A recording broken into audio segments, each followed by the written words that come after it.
Fallout Equestria, Viva Las Pegasus, by Serban. Chapter 7. Everybody wants to rule the world. Good night, every pony. This is New Pegasus Radio, taking you through the night, and I'm your host, Mr. New Pegasus, directly for your ears. I know that New Pegasus never sleeps, but I'm so delighted to know we have so many listeners after dark. You've just listened to Sweetie Belle and the Equestrian Philharmonic Orchestra in one of the most amazing recordings ever made. I'm glad you can't see me right now, because I'm crying like a little foal. Such magnificent beauty. In breaking news, the situation in Freedom Field has become really tense in the last hours. The information we have is still blurry, but it appears that the gangs are getting ready to wage war. And when I mean war, I mean all-out war, every pony. According to the NPPD, the whole city is being transferred into massive barricades. Some voices speak about trenches being built, arms being deployed, and patrols on the walls. Even if everything has gone silent by now, we're issuing a safety warning here. Please, if you have to do business in Freedom Field, take good care of yourselves, folks. However, here at New Pegasus Radio, we'd like to have some more information on the happenings of tonight. So please, if any pony could let us know what exactly has taken place in the Freedom Field Shuffle, as a colleague here at the station called it, please send us a message and let us know. The New Pegasus City Board has decided not to intervene in the issue. Since the battle has taken place outside the walls of the city and no actual citizens was involved, even though it is a sensible decision according to both common sense and the laws of New Pegasus, this humble reporter here thinks that if things start to go wild in Freedom Field, sooner or later, they will affect the city as well. I don't want to question the city board's decision, I just want to send out a warning to any pony listening out there. On to an update on the Farsight murder. According to the latest press bulletin issued by the NPPD Chief Investigator Brass Badge, the police investigators found the suspected murder weapon in a dumpster close to the city walls, next to the new Equestrian Republic Embassy. The weapon was a standard-issue iron-shot firearms 9mm wild buck pistol. However, all identification numbers have been scrapped from the weapon, and the pistol itself has been dismounted and the pieces scattered around the dumpster. The investigators are performing tests on the gun for traces of DNA or magical signatures. We'll keep you informed. Out there, things are moving as well. It seems that the work of the NER in Nevada is starting to bear its fruit. Reports of caravanners and traders tell us that the deserted village of Pipton was secured by Republican troops and is now inhabited by ponies from across the Divide. Now, it has flourished into a promising trading post and resting place for hard-working ponies out in the Wasteland. Even if some pony might think that the NER is trying to peacefully assimilate us, I support their job bringing peace and civilization to this battered world. Thank you! Now, let's keep going through the Nevada night with some music, shall we? I've been playing Sweetie Belle's music for a long time now, but I happened to find a really surprising recording in a trader's stand last week. Did you know Sweetie Belle started a band with her Phillyhood friends? I bet you didn't know. Well, here it is. Open your ears to hear this musical rarity, Trot This Way, by Run CMC. This is New Pegasus Radio, and I'm your host, Mr. New Pegasus, speaking right to your souls.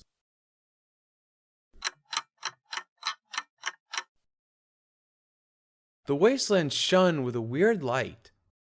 I don't know if it was a consequence of the storm that had ravaged this part of the world for the last hours, but now the sunlight that seeped through the cloud cover gave the Nevada Wasteland an eerie look. The air glowed in an unnatural tones of orange, gold, and red, as if a translucent curtain had been drawn right before my eyes. "It looks beautiful, doesn't it?" Rose asked.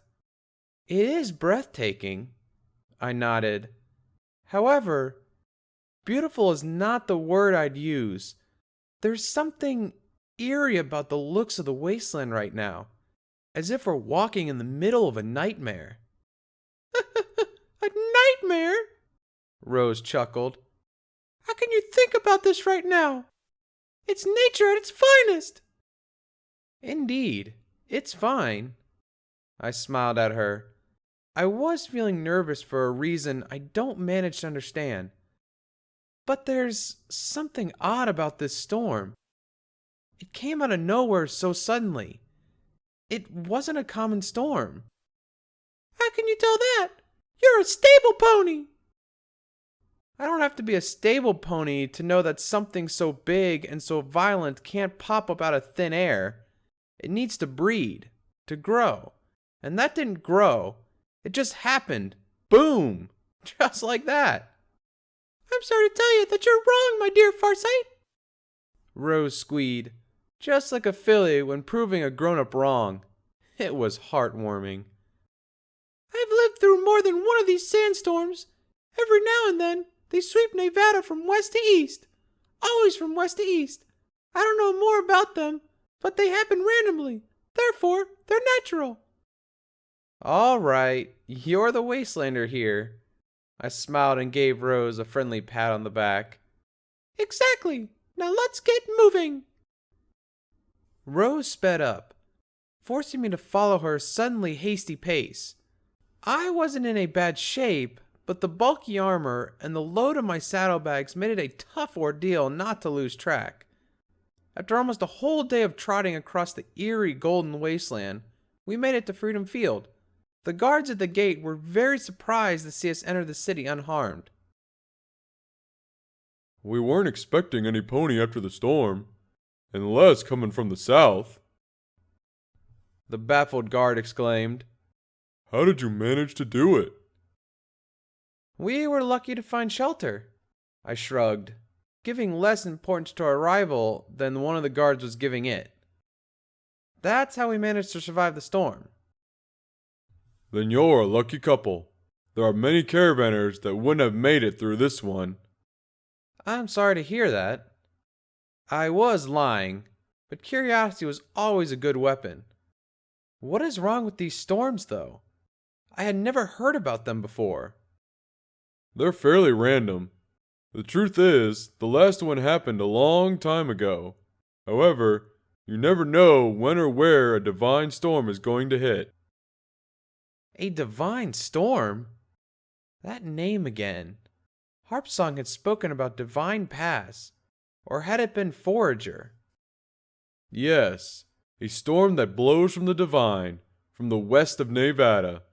They're usually very local, like a beam of wind and a sand shooting from the divine to Colorado. This one hit south of New Pegasus. We didn't even notice until the reports of the caravanners came in.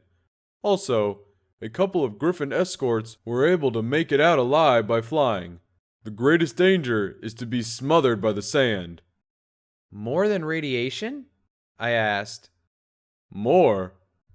The amount of rad you get from divine air, at least at the vicinity of New Pegasus, is very low. The sand is a far more present danger. That's why we're so lucky for finding shelter. Rose smiled again. Indeed, young miss. The guard smiled at Rose. Well, get in. I don't want to entertain you anymore, since I presume you'll be tired after all you've been through. Thanks.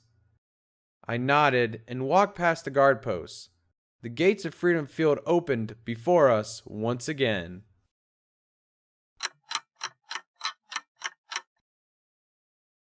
I was surprised at the sight of Freedom Field. The last time I had crossed the gates, I came across a fortress under construction with trenches, barricades, firing posts, and supply lines. Now, after all the decision of a peaceful resistance had been taken, all the remains of the defensive emplacements were nothing more than a couple of lousy barricades close to the entrance gate, not too different to the ones that stood before all the preparations. Besides, something else had changed in the township. The last time I was there, the activity was frantic, with ponies galloping around in their different tasks. Now, The place had sunken into some sort of stasis, as if the time had stopped still after the gang leaders had decided not to fight the Republic. Where all was haste and diligence, now was nothing more than sloth and indolence. However, to be honest, this was the logical look of Freedom Field. Rose trotted before me, looking at every single thing that moved in the streets. Rose had one great virtue that she had been developing ever since we met. She looked at things with a perfect mixture of filly-ish, open-minded curiosity, and an analytical mind, trained both by me and the NER. Now, she was profiting from it. I looked at her while she noticed the different emblems of the goons, the places to hang around, the looks of the ponies in town. She had grasped her quest of becoming a spy, and was already gathering all the information she could manage. I led Rose to our first destination, the open sky square of Trader Plaza. The place hadn't changed much from the last time I was here. The stands were crammed into small makeshift passages where the ponies offered their wares at, as every single vendor said, the best prices in all of Nevada. Of course, the adjacent stand had a better price, most of the times. I quickly trotted towards my former place close to Sunny Orchard's Vegetable Emporium, raising a slight prayer to Luna for an empty stand close to it. Of all the ponies in the Wasteland, you had to come back. Sunberry welcomed me with a cold face. Was she still hurt from my decision? Hi there, Sunberry. I smiled faintly, slightly ashamed. How are you feeling? I can't complain. My sales have increased lately, mostly because of all the failure of the common farming programs. Remember that? Yes, I remember that. I still can't believe that the water talisman would have saved their farms. It would have. The poor farmers didn't get anything to sprout because of the dry lands. If they had obtained the water talisman, they would have been able to irrigate the crops. Really? I don't think so. Explain yourself! Sunberry yelled in anger. Small teardrops were starting to surface in her big, honey-colored eyes. Sunberry, the water talisman needs an infrastructure to work properly. It needs piping, flow control systems, emergency overrides. Trust me, I know what I'm talking about. I've worked with talismans. I seriously doubt a bunch of farmers could set up such an infrastructure. And the gangs have? Well, they're using the former infrastructure. My bet is that they've done some sort of bypass to the original piping and that they've installed the talisman there. It's a bit of an ordeal, but by far easier than what the NER would have had to do to get their farms running. Besides, Rose spoke for the first time, why didn't they start the farms close to Lake Honeymead? What? Sunberry looked puzzled at the filly's question. Lake Honeymead? Yes, the big lake on the flow of the Colorado to the east. The water is clean and good for drinking. Why didn't they start the farms over there? Who is she? Sunberry asked. She's Desert Rose. She comes with me since our paths met in the Wasteland. She's got a fine eye for making clever remarks. I smiled. So, you better listen to whatever she says. Sunberry looked past me and to the filly, who smiled proudly at the farmer mare. I was expecting some sort of smug retort from Sunberry, since I was assumed she had grown to dislike me. But suddenly, her face turned into a blushing squee. Oh, sweet Celestia! She clapped her hooves. What a sweet, sweet filly! Thank you, miss. Sunberry Grass. Oh, how cute! Thanks, Miss Grass. You're too kind, but please, don't be too harsh on Farsight. You and I know that he does things selfishly, but he's a good pony. He has honor. I can vouch for him. I felt surprised at Rose's stern declaration of confidence. I had the feeling that she was losing the appreciation she had for me because of my last actions. However, This was totally unexpected. I refrained from hugging Rose since it had been quite a melodramatic scene. Instead, I smiled and gave Rose a soft pat on the back. "Why, Rose?" Sunbury doubted. "If you say so. Sorry, Farsight." "Never mind, Sunbury. You had your reasons, I had mine. That's how we all work. That's how the Wasteland works. Even the NER storms would have ulterior reasons." "Sure. What brings you two here?" "Is the stand besides yours free?" I asked, pointing at the empty stand where I had begun my business. "It is. No pony has claimed it yet." "Great, because I do!" Rose leapt into the stand counter. "What are you going to sell?" Sunbury asked, surprised. "Scavenged goods, of course," Rose replied with a vital smile. "So you're continuing with Farsight's business. I should have seen it coming." Sunbury smirked. "Now, speaking of which," I intervened, "I'd like you to keep an eye out for her. Help her learn the tools of the trade. She's just a filly, so I assume that many ponies around won't take her too seriously. That's why we need you, Sunbury." "You come asking for help, Farsight, after what you did?" "Yes, I do. I thought you had forgiven me, Sunbury." "I have forgiven you, but that doesn't give you the right to ask for favors, Farsight." "Come on, Sunbury. Do it for her." I staged a sad face, which Rose mimicked immediately. Sunbury looked at me, then at Rose, and her muzzle cured. She was trying to hide the tears that Rose's heartbreaking face was causing her. It was a real shame that Rose was so straight and honor-bound. She could have turned out to be a scam artist. "Aww, all right. I can't say no to that face. So you can stop now, Farsight." "Thanks, Sunbury. Thank you so much." "Never mind, Farsight." Sunbury shushed me with a wave of her hoof, while nudging Rose to get behind the counter. "Well, Rose." I walked to the empty stand and looked at the filly with a tender smile on my face. "Learn as much as you can from Sunbury. Search every single apartment and try to loot as much as you can. You never know what might sell well. I'm going to pull some strings here and there to get ourselves somewhere to sleep. I'll be back at night, okay?" "Understood, Farsight. And don't worry, I know what I have to do." "I don't doubt that. See you later."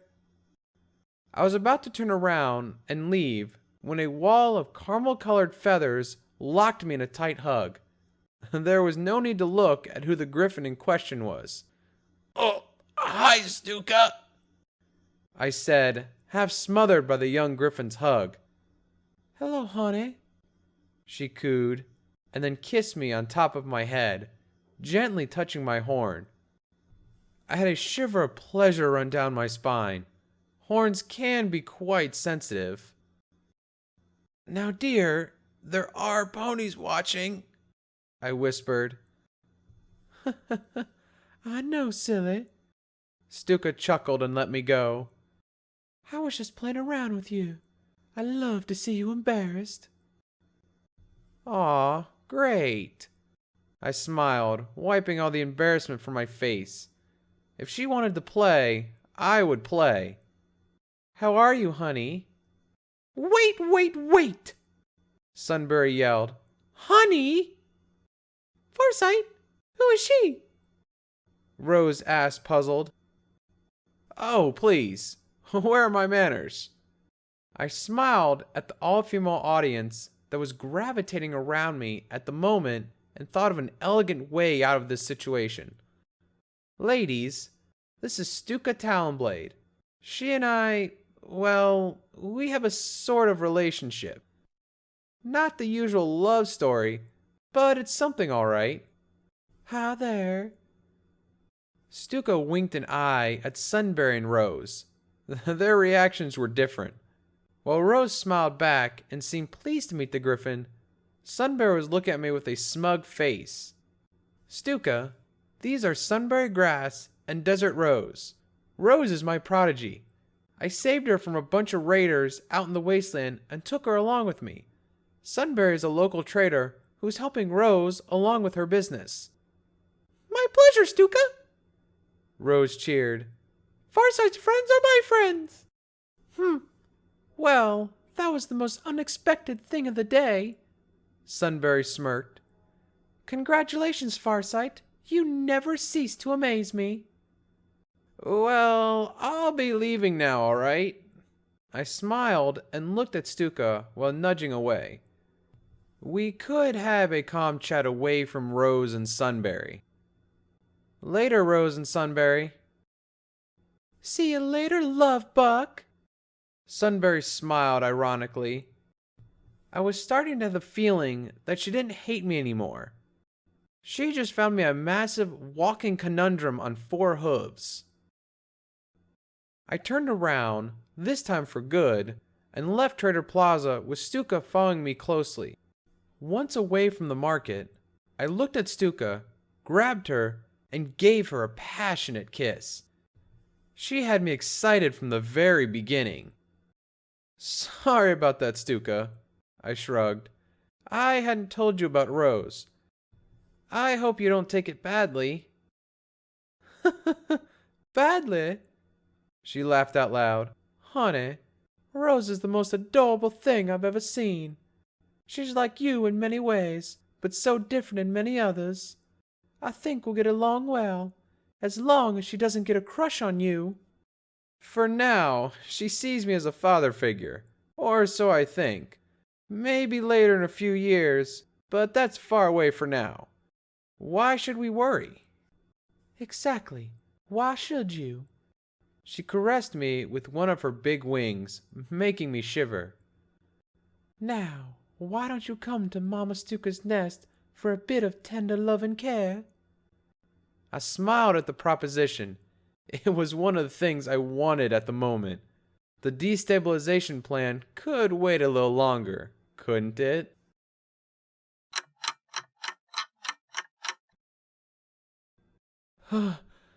Whoa, Stuka. You've learned new tricks, haven't you? I gasped. I felt sweaty and tired, and my lungs fought to absorb the oxygen from the air I was shoving into them. My body was in pain, hardened by the tough effort Stuka had demanded. However, I was enjoying the moment. Stuka's nest was a small flat in one of the penthouse floors of the apartment buildings close to the 4 Little Diamonds. She had cleaned the dirt, repaired the windows, and decorated the place, turning an old, grifty flat into a nice place to live. Now I was lying on a griffin-sized bed, my sweat dripping onto the wrinkled sheets. Never show your cards in the first move, honey. She smiled and caressed me once again, making me shiver in delight. That's a good policy, you know. Of course it is. Now come here. I'm not finished with you. Stuka, I don't know if... Oh, I was so close to blacking out from the pleasure I was feeling at that moment. Stuka knew my weak spots and how to exploit them, rendering me useless. I didn't want to confront her, though. I just wanted to let her do her thing while I let the chills flow through my body. The sounds went dim, so Stuka's moans ranged muffled and distant. I closed my eyes, since I was just lacking the energy to keep them open. Then, I stopped feeling. I simply slid into a limbo of silence and, surprisingly enough, peace. Honey, are you asleep? Stuka whispered in my ear. What again? I asked, still confused. You fell asleep while we were making love. She smiled. You had to be tired indeed. How long has it been? I almost jumped out of the bed. I couldn't waste an entire day fooling around. Don't worry, dear. You just blacked out for an hour. After having given me one hell of a ride, I must add. She winked an eye seductively. My pleasure. I started dressing up patiently, latching my armor piece by piece. By the way, what's the news in the diamonds? Well, Saddle seems all fired up about something. He won't let us know about what it is, but he secludes himself in his office for hours. Really? That sounds like some kind of plan brewing to me.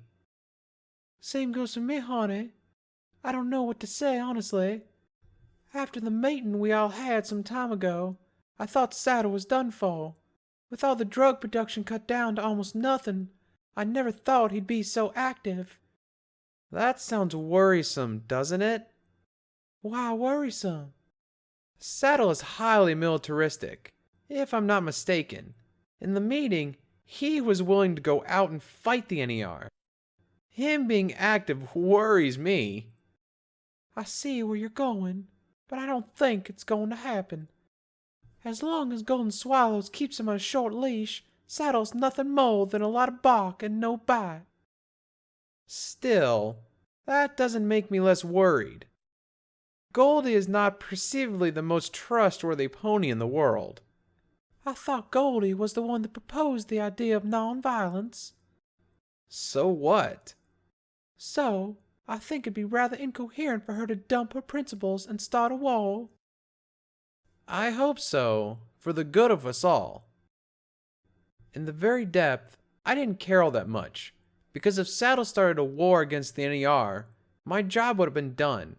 I would be able to return to Nobuck with a broad smile and the certainty of having a career in the Republic, as long as I kept my professional relationship with Harpsong in a buoyancy state.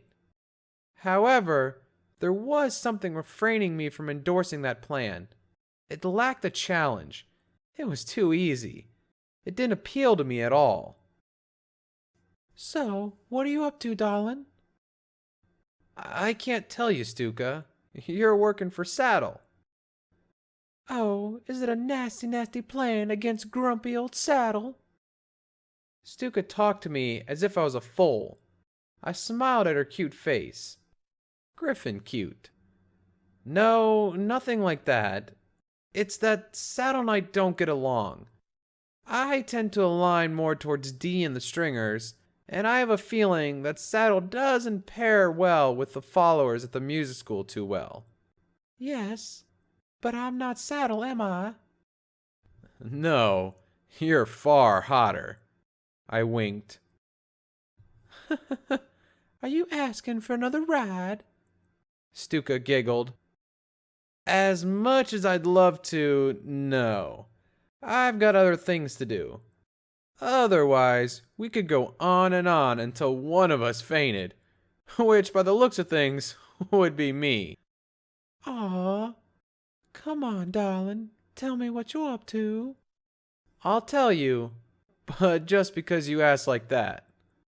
I'm going to meet D, or at least Metronome. There are some things that must be cleared before I can do anything else. Besides, Rose and I need a place to sleep while we live here, and I think she can give us that. Why don't you bring her over? Stuka, I said sleep, and while I don't care about myself, I do care about Rose. And I don't think she'll be sleeping too much here. Fine, fine. Stuka raised her talons and shrugged. You've got your point there. Just remember to pop by and say hello, all right? I will, don't worry. I kissed her gently and walked away. See you later, Stuka. Later, hon.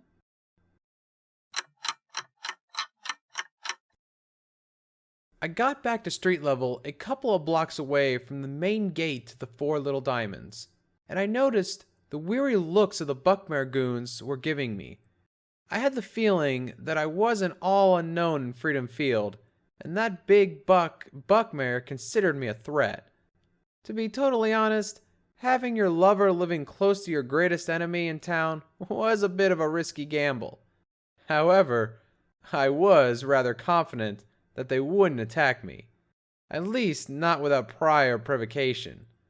If they knew me, they had to know about my partial affiliation to the Stringers gang, which acted as a great diluting force. "Gentle colts," I greeted, nodding gently. No response, only a plethora of menacing gazes from the punks in the street. My salute hadn't been the wisest thing I had done in the day, that was true.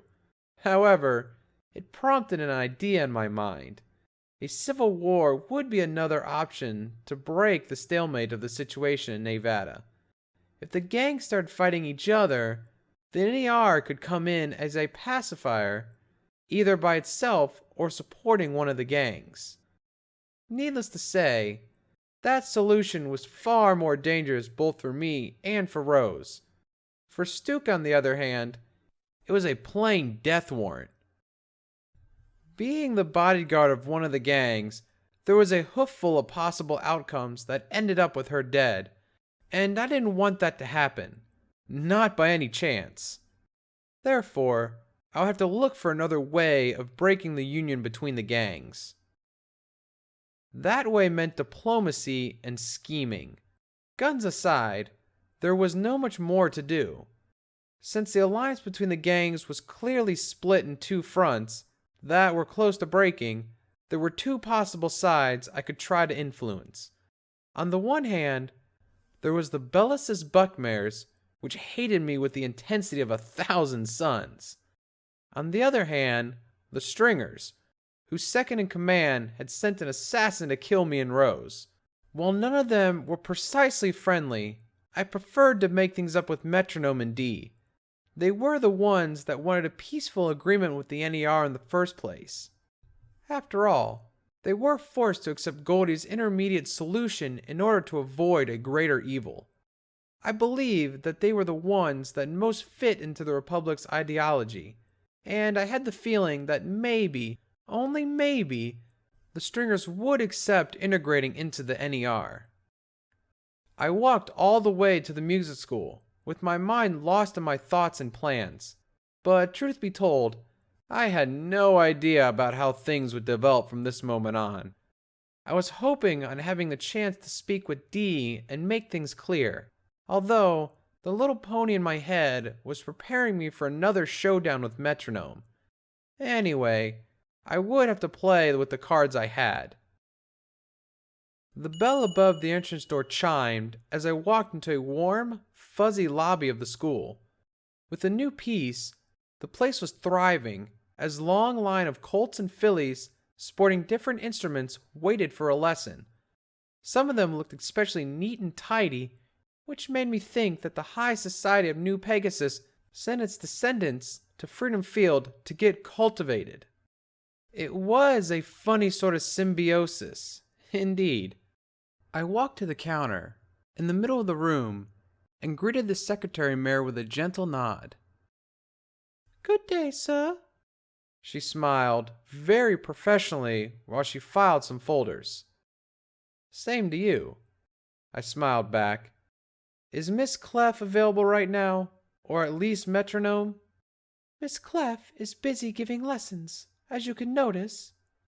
She pointed at the long line of young ponies waiting for Dee to teach them how not to produce Edric noises while playing them. "However, Metronome should be in her room right now. Should I call her?" "It won't be necessary. I'll go find her." "Fourth room to the right, on the second hallway of the second floor. Knock first." "Of course. Thanks for the information." I trotted calmly upstairs, leaving the legion of the foals behind me.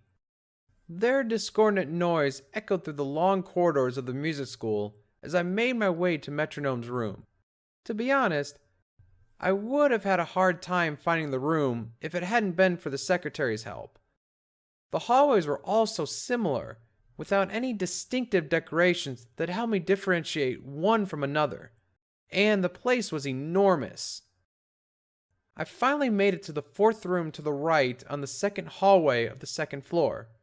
There were no distinctive signs that revealed the ownership of the room, so there was no way of knowing if it was the right room.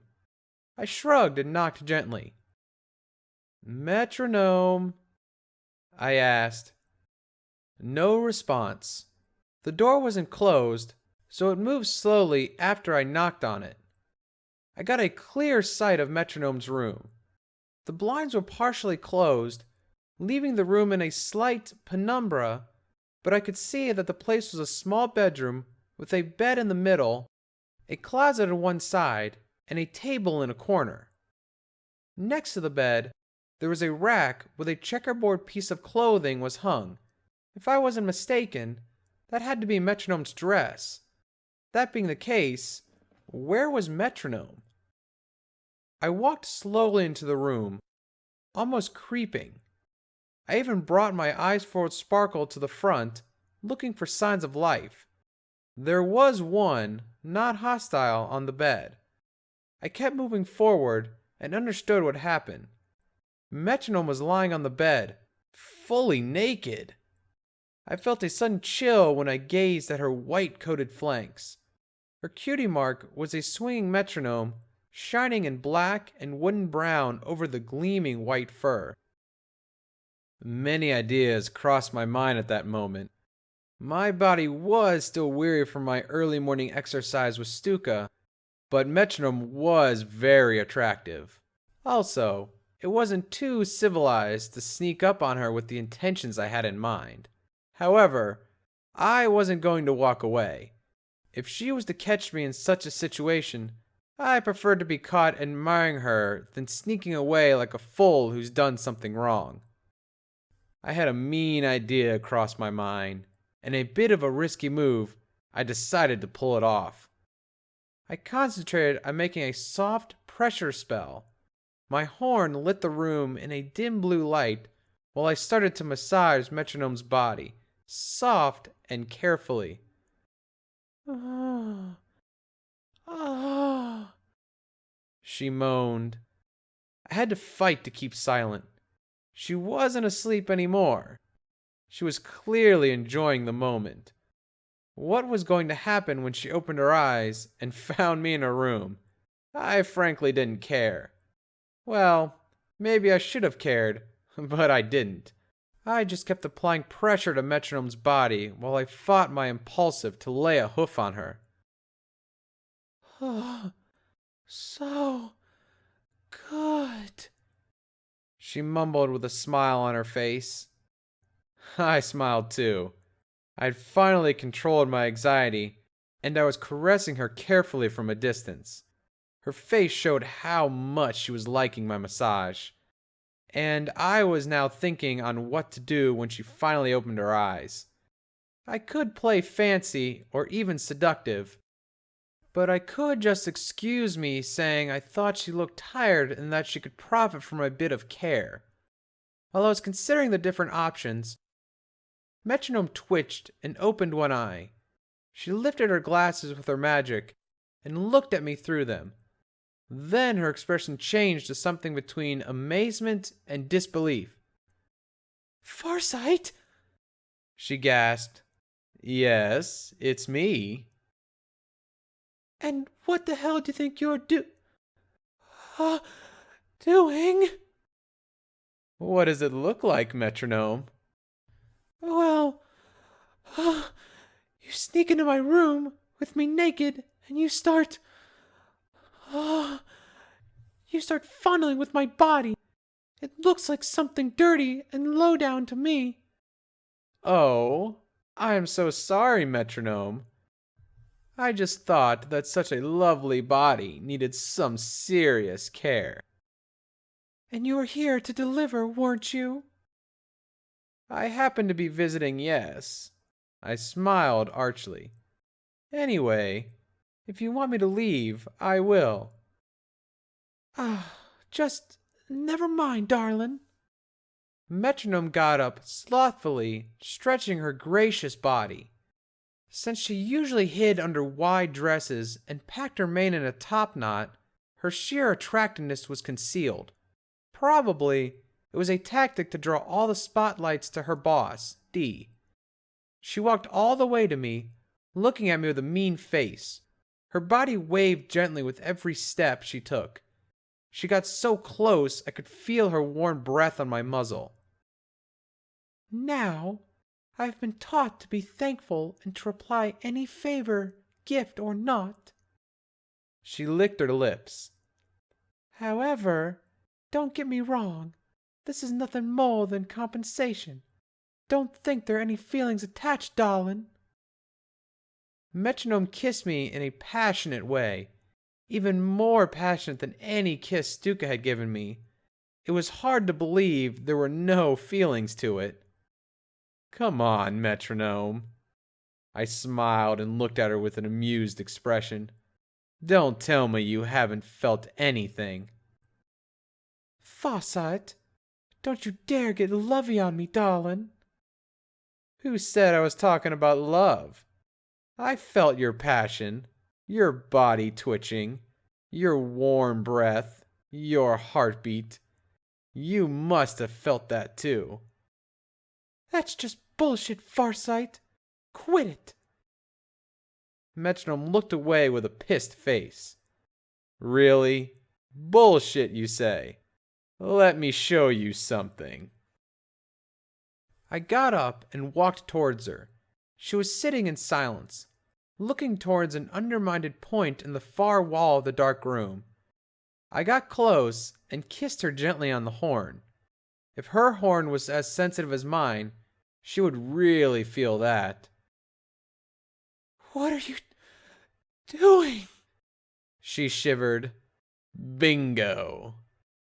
I said nothing and kissed her again, this time moving my tongue in quick circles around her horn, caressing it in a hot and damp embrace. Metronome started twitching and shivering as I kissed and licked every spot of her sensitive horn. Farsight, darling, she panted. Didn't you feel anything, Metronome? I asked with a naughty smile. All right, she smiled while fighting to recover her breath. I felt something, and it was great, darling. I put myself on top of her and whispered seductively in her ear. The last one was a compensation. Now, let's do it with feel. She had tried to get up, but in a sudden move, I swept her hose from the floor and toppled her. Before she could even recover from the impact, I unlatched my armor and gave her a malicious smile. She smiled back, aware of what was coming next. While I silently prayed to Celestia, my body would have to endure another round of sweet, sweet punishment.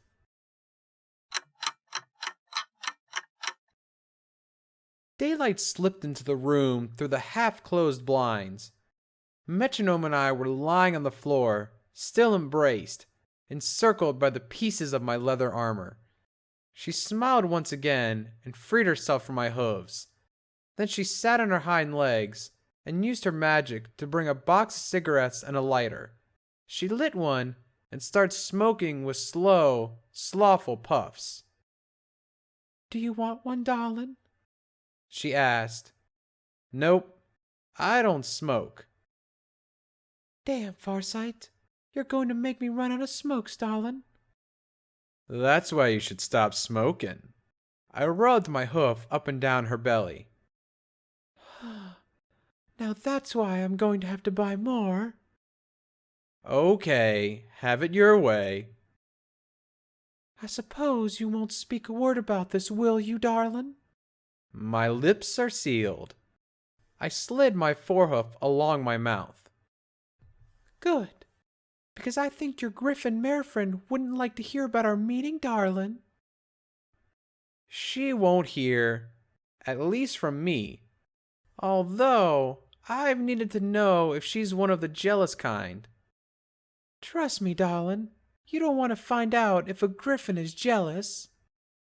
One of these days, I'll end up finding out. What I'm not sure about is if it'll be willingly or by coincidence. Well, at least you're preparing for the shock, even if I don't think anything can prepare you for an angry griffin, darling. You've got a point there. I smiled. Good. We have an understanding then, darling. She finished her cigarette and got up. She grabbed the dress and the underwear from the rack and began dressing. I did the same with my armor. Now that we've got so intimate, Metronome, I think we should make things clear. Which things, darling? Nadar. Well, what about him? You sent him to kill me. She stopped dead, with her checkered dress still hanging in midair. The room became silent for an instant that seemed to last forever, until I decided to break that silence. Don't worry. I'm not mad at you. I've been over that part already. I've learned that treason is the usual coin in the Wasteland. He's fine. I spared his life. You just need to know that he and I are partners now. Partners, darling? Partners. As in business partners. We go 50-50 on earnings. Oh, I understand. I'm not going to ask you how you managed to convince that greedy zebra, darling. The same way you convinced him to kill me. Money. Which I have to admit was a masterful move on your side, Metronome.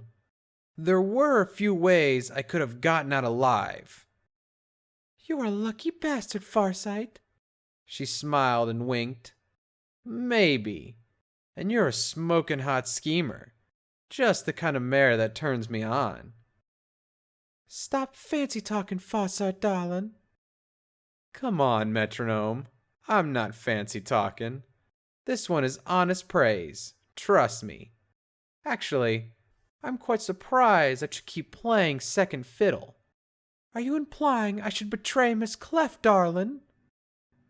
Metronome's muzzle cured in anger. No. I shook my head. I never meant that. I wanted to know why you haven't thought on going independent. You've got the skills for that. I owe much to Miss Clef, darling.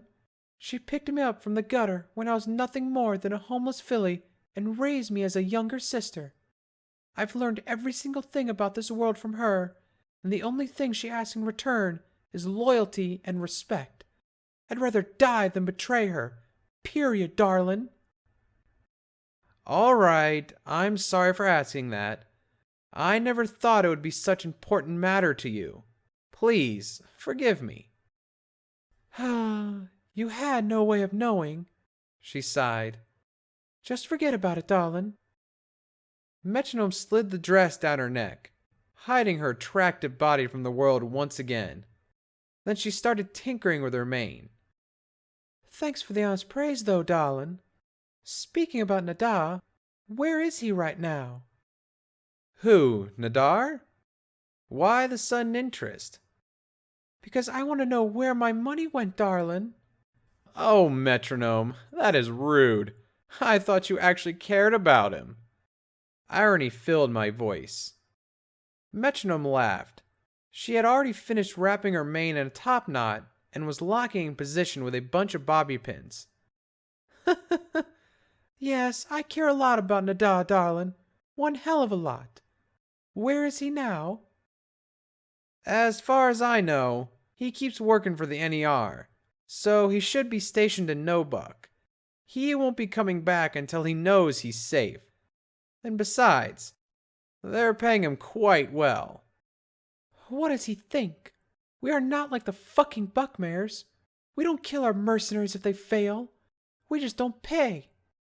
Which would link with your second reason.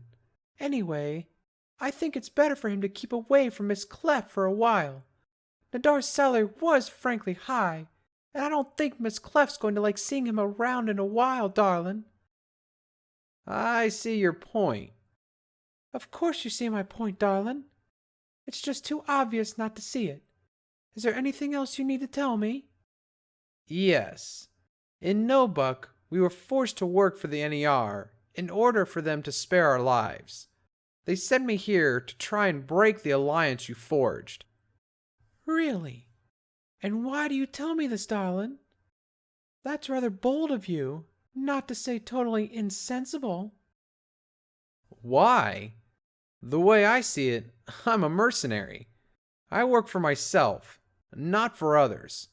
I manage myself in terms of convenience. Look at Nadar. He will work for the one that pays him most. I don't think that's insensible. The only difference between your ordinary hired gun and me is that I'm beyond all that hypocrisy. That's something uncommon. What are you after if it isn't money, darling? Power and access to New Pegasus. You know that in this city, first you get the money, then you get the power, darling.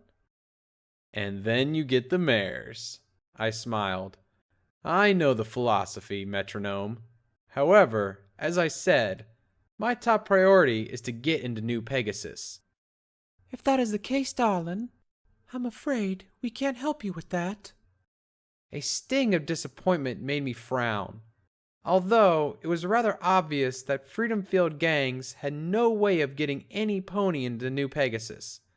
I had that tiny bit of hope about it. What? I asked, unhappy. That's how it works, Farsight, darling. In order to get yourself in a New Pegasus, you need some pony from the inside to vouch for you. They only want ponies that are worth their interest. Also, there is a citizenship fee, depending on who vouches for you. If some important pony is the one welcoming you in, like, say, one of the Ferratas, or some pony in the city board, the fee you'll have to pay will be minimal. However, if a street-level trader is the one vouching for you, you'll have to pay a true shitload of caps to obtain your citizenship card, darling. As you see, it's rather well throughout the system to keep the riffraff out. Not that we complain, however. After all, Freedom Field is full of New Pegasus rejects that don't know where to go, and those rejects are the ones filling our pockets, darling. This one is a world of traders and pencil pushers indeed. I couldn't have said it better, darling. Now that your motives are clear and that you see that we can't do anything for you, I assume you'll be leaving us? No, not really. No? How so, darling?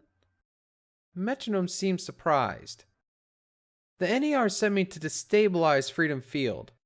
They want the city, but they don't want to fight. It's a stalemate that bothers them a bit too much.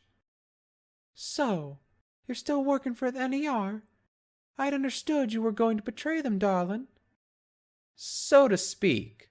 Although, I don't think I'm betraying them. I never pledged alliance to the twin unicorns after all. What counts is that I'm here on a mission from the Republic, but the Republic won't recognize my existence. Also, if I don't bring back any results in a month, they'll dump me. As you see, I'm close to losing everything. That's why I don't worry all that much about being secretive and all that. Besides, I have the feeling that this alliance keeps being a scam to keep the NER at bay. A scam, darling? I have my sources that tell me that Saddle Buckmare is very active and happy in the last times. Correct me if I'm wrong, but I don't see that you are happy at all, and it sounds like trouble in paradise to me. It's no wonder why they call you Farsight, darling. Exactly. And also, may I remind you that you owe me something. What do we owe you, darling? The plan you used to close the alliance with the Buckmares and the followers was mine. I was the one that scouted the Colties for a possible negotiation, and the plan to limit the drug supply came out of my mind as well. To sum it up, I'd say you owe me something. Come back tonight for your payment, darling.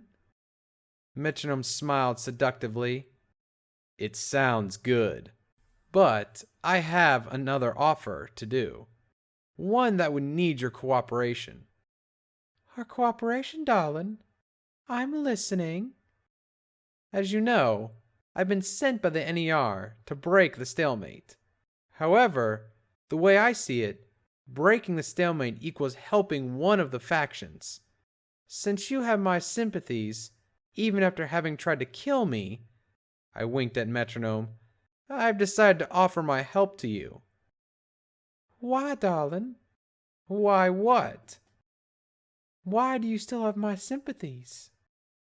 Honestly, because if I had to choose who's to govern the city I live in from the existing lot, that would definitely be you. Buckmere is a maniac. Emperor just doesn't give a single damn about anything, and Goldie is a manipulative bitch. You seem to maintain a concept of honor among thieves and righteousness. That's why I like you.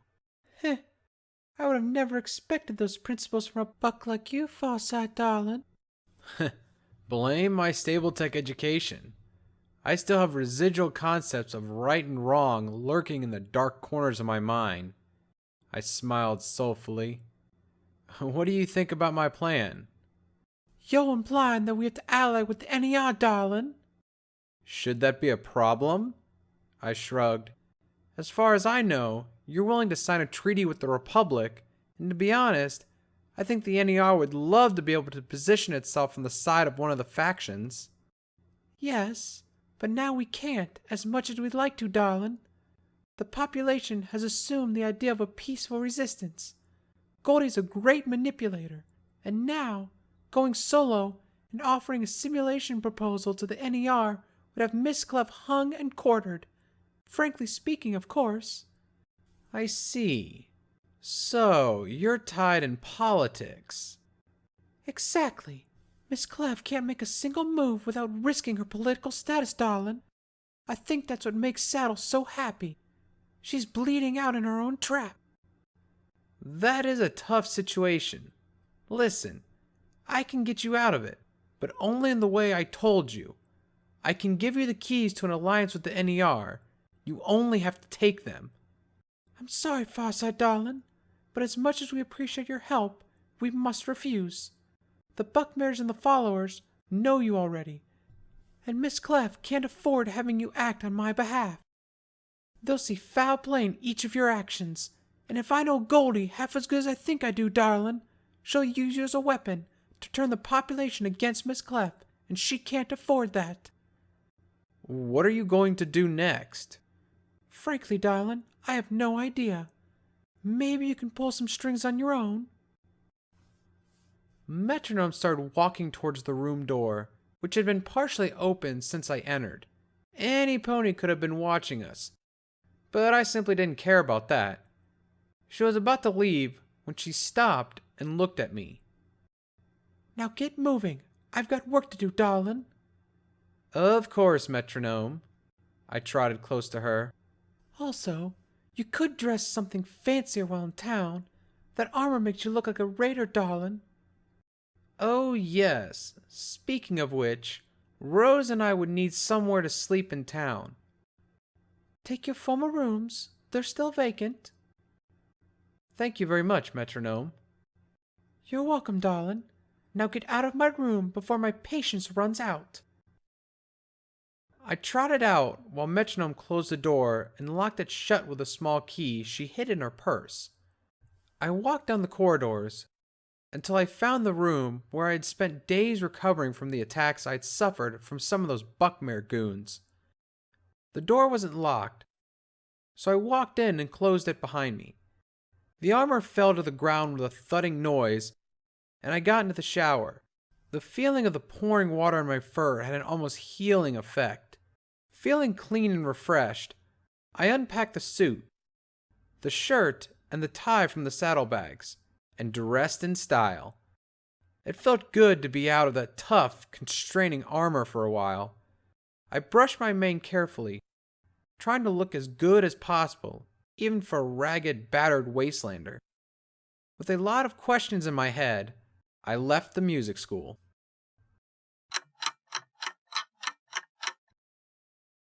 I found myself looking at the building right in front of the music school while the rest of the world kept moving. I realized that, for the first time ever since I left the stable, I found myself not knowing what to do next. Until that moment, I had always had a task to do, either due to circumstances because I had a plan to do that. Suddenly, things had changed, and I was standing there, wondering about what my next move would be. After realizing that the stringers were caught in their own political trap, I knew I'd have to find another way to alter the status quo. What in other words meant moving Saddle Buckmare to one side or another. After all, the chief of the Diamonds was the key to Freedom Field. The situation at the moment had him locked in an uneasy partnership with Goldie, and that lockdown was what caused the stalemate. If Saddle changed his position, either to a more hostile one or to a more NER welcoming one, Goldie's non-violent solution would be proven pointless. However, there was no way I was going to be able to convince Saddle. Mostly because I wouldn't be able to get near him without getting beaten to a bloody pulp. I couldn't ask Stuka to speak on my behalf, since that would reveal our mutual agreement to Buckmare, making her status inside the Buckmare gang compromised. My best bet was Ampra von Oma, since she seemed rather inclined to sign a treaty with the NER, and she probably wouldn't have had all the political issues that the Stringers had. The approach I would have to take in order to convince Ampra to help me topple Saddle and Goldie's union was totally unknown to me. I simply had no idea of what made Ampra tick, whether it was power, money, or privileges. Being too secretive, the culties were a great mystery regarding their goals and interests. They looked like standard gun runners, specialized in energy weapons, but something was off with them. Their lack of involvement in the issues of Freedom Field, their intolerance when it came to decide about their future, that didn't sound like the usual traitor behavior. I reached the Tesla bar, while my mind kept trying to shed some light on my next steps. The guard on the entrance door recognized me and welcomed me in with a sort of nod. It seemed like my alignment with the Stringers had earned me some enemies, but it had earned me some respect as well. Good day, sir. Are you carrying any concealed weapons? Concealed? No, I only carry my rifle, and it's on plain sight. True, I wore it hanging from my back. I can see that. Mind letting me check? Go ahead. The guard conducted a quick frisk and stepped back. He smiled and nodded. Good to go, sir. Thank you very much. I opened the door and walked into the ugly, gray, metal-plated bar. I'd expected to see Ampra behind the counter, but she wasn't there. Instead, I saw the hulking blackness of LaRoche looking at me from the far end of the room. I waved a hoof to salute him, and he smiled in return. Hi, LaRoche. Bonjour, Farsight. What do you want? I'd like to speak to Ampra. Where is she? She's in the workshop. I'll go ask her if she wants to meet you. Please wait here and don't touch anything. Fine. LaRoche opened a service door behind the counter and left the room at a rather fast pace. Obviously, he didn't like to leave the place unattended. I used that time to think about my approach. I'd have to tempt her with the possibility of taking over Saddle's business. While I was picturing the situation, LaRoche returned to the room. She's agreed to speak with you. Follow me. Thanks. I smiled and nodded. LaRoche turned around and left the room through the service doors, and I followed him. We went down the staircase and walked through a narrow and dark corridor. If I was not mistaken, we had to be below ground. After a couple of minutes walking, we climbed another group of stairs and exited the corridor. The workshop was a big room thoroughly lit by a mandrid of neon tubes. Tools and equipment hung from the walls, and a series of workbenches were displayed alongside one of the sides of the room. In the middle of the room, Ampra was looking at a pony-shaped mannequin wearing an ornate plate armor while adjusting nuts and bolts with a wrench. Instead of the sharp dress that she used to wear, she had a dirty red jumpsuit on, as well as an oil-stained apron and a welder mask. Her shiny white mane fell to one of the sides of her back, causing a shocking contrast with the red suit. Mademoiselle Ampra, he's here. Thank you, LaRoche. Leave us alone. Ampra didn't even turn around to give orders to her bodyguard. LaRoche nodded and left the room hastily, closing the door behind him. When the footsteps faded away, Amber turned around and made me a sign to get closer. I walked to the middle of the room and looked at her. She kept focused on the armor, though. Ah, bugger me. What's wrong with this armor, Farsight? She asked out of the blue. What kind of question was that? I looked at the mannequin thoroughly, checking out every single plate of the heavy armor. The black steel plates shone menacingly, and the flowly electric blue decorations gave the equipment a futuristic look. If there was anything wrong, I couldn't see it. I don't see anything wrong. That's because there's nothing wrong to see. Empress snickered. Just try it on. You'll notice how wrong this armor is. Too heavy? Too heavy indeed. That's why this prototype was never fabricated in mass. The T-66 Commander armor was too heavy to maneuver, even with the proper spell matrix working. Spell matrix? That sounds like... Rangers. Steel Rangers.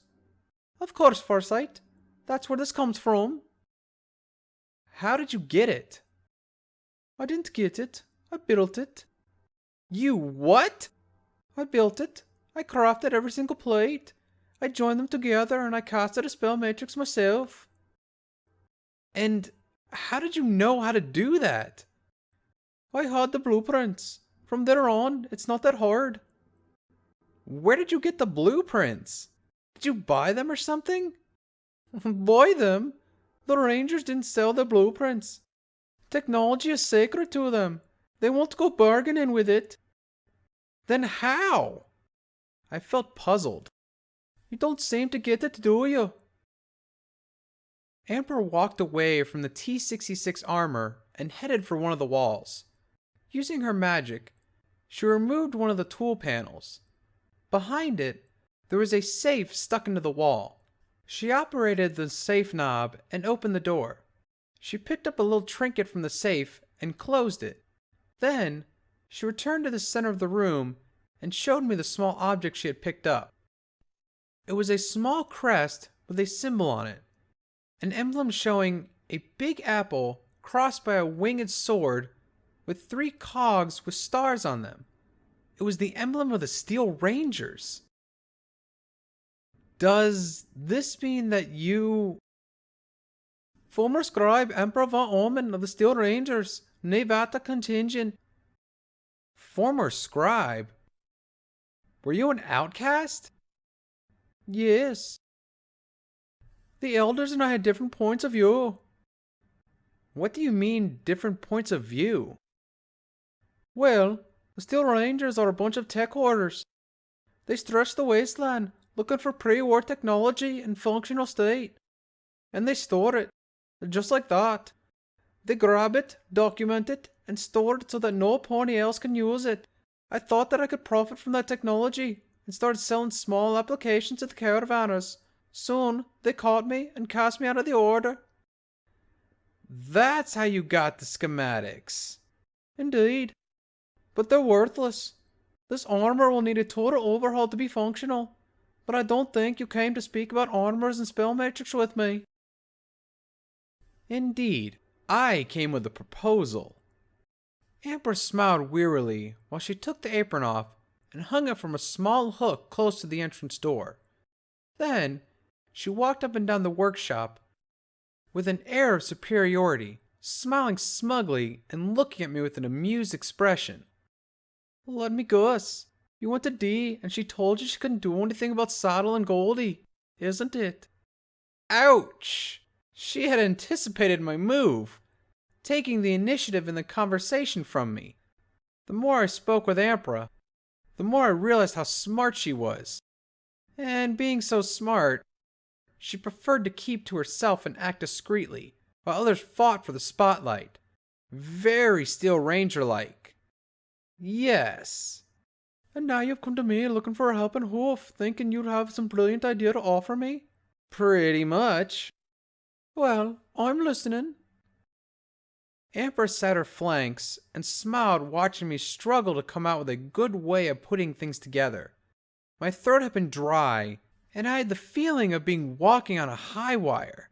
All my confidence, all my speech abilities, all my strong points were nullified by Empress' presence and wits. I felt helpless at that moment, faced with the task of having to battle a superior intelligence. Well, I stuttered. Dee is weak. Her ties and her principles make her vulnerable. She clings to power, afraid of losing the people's favor. You, on the other hand, don't seem to worry about the population thinks of you. I could help you climb to the top. I have ties to the NER, and they could catapult you into a leading spot of Freedom Field. You'd only have to agree to an assimilation. Does it sound good to you? You don't know me at all, Farsight. I don't want power. Power brings strings attached.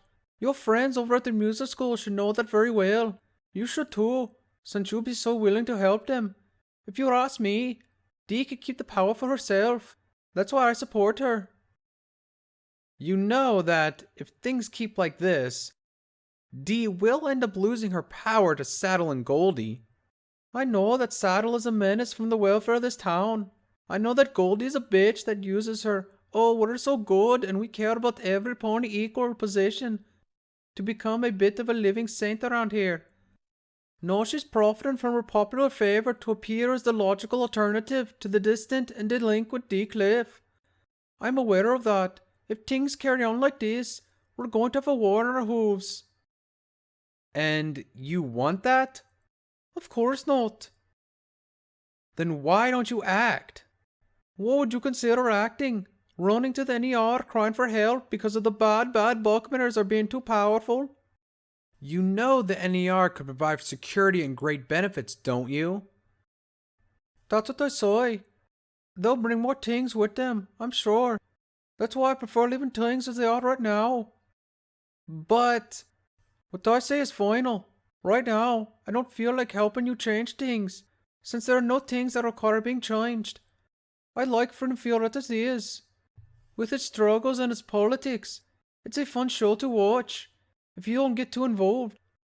But... No more buts, Farsight. Now please, leave. I need to work on this. Amber turned around and faced the armor once again. There was nothing else to be done here. I had tried my best, and I had failed. All of my wits had proven useless against Amber's mental abilities. I walked out of the room and through the dark corridor, feeling down and weak. I thought I could outsmart any pony in the world, and I'd just been outsmarted myself. Amber's logic was ravaging. If something works, why change it?